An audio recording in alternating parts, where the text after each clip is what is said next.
6 години казна затвор доби бизнисменот Сеат Кочан, а Василија Авировиќ 3 години казна затвор за случајот труст на специјалното јавно обвинителство за незаконското добивање на тендер на Елем за ископ на јаглен во рек Битола. Осудените треба да платат и парична казна од 2 милиони денари оделно или по околу 33.000 евра. На фирмите кои учествувале на тендерот Транспет и Силекс Неметали им е забрането учество на јавни повици 3 години. Воедно ќе биде конфискувана имотната корист со која се здобиле фирмите од тендерот или околу 17 милиони евра.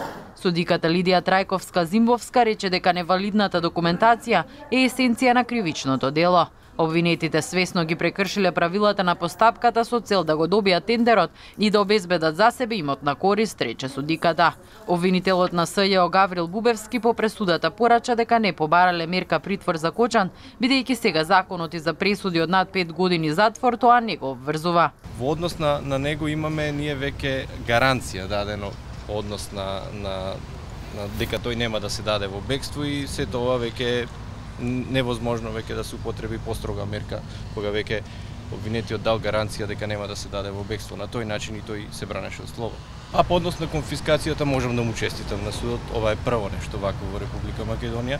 Според Бубевски пресудата за Авировиќ веројатно е пониска од минималната поради неговите здравствени проблеми. Авировиќ не беше присутен во судницата на изрекување на пресудата.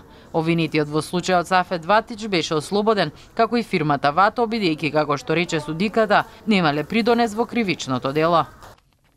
Правдата дојде, еве јас сум Ватич, правдата дојде во Македонија. Конкретно за нас правдата е достигната и правдата стига.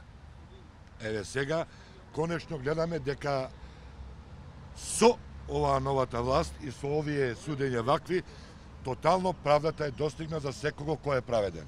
На Кочан исто така му се забранува да биде управител на некоја фирма или одговорно лице во рок од 3 години. На Авировиќ му се забранува да биде овластено лице за потпишување на тендерска документација, исто така на 3 години.